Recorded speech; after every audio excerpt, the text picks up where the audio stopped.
This was once a garden. Now, it is a graveyard littered with dead bodies. Each face frozen in a moment of terror. The fatal moment when it gazed upon Medusa. Her gaze penetrates right into your inner being and petrifies you from the inside out. The myth of Medusa has captivated us for almost 3,000 years.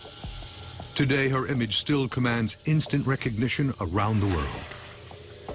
The Medusa that we often see depicted on vases features a woman with boar's tusks, snakes curling around her head instead of hair. Sometimes she is bearded. Very often she's grimacing, facing us directly with her tongue lolling out of her mouth and her eyes staring straight at you. In ancient Greece, myths made sense of a confusing world. Their stories recorded history, explained nature, and dictated how people should live. The Medusa myth was no exception. They teach lessons to the society and help them organize things. And I think the Medusa story gives us a window into just certain kinds of values in ancient Greek society.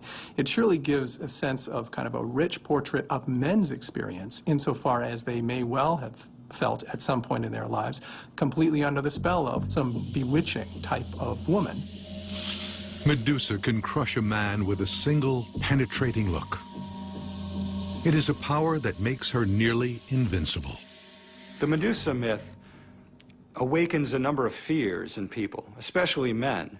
This image of the all-powerful woman whose gaze can't be averted, whose gaze can see right through you to expose everything inside of you, that can freeze you in your tracks and somehow devour you and consume you. And I think men in particular are very afraid of this sort of strong woman.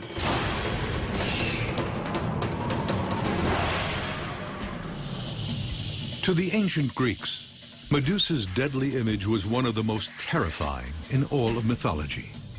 But she was not always a monster.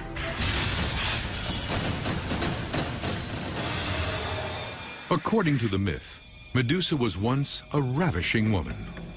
Every man in Greece wanted to possess her. What she's described as is she's a beautiful woman with long, flowing locks of hair. Every suitor wants to marry her. She causes envy among everyone. But Medusa can't get married.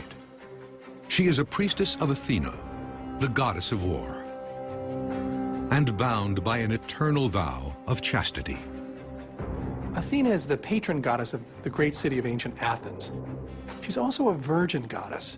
Sex is not a part of her world. She's actually beyond the reach of any male desire.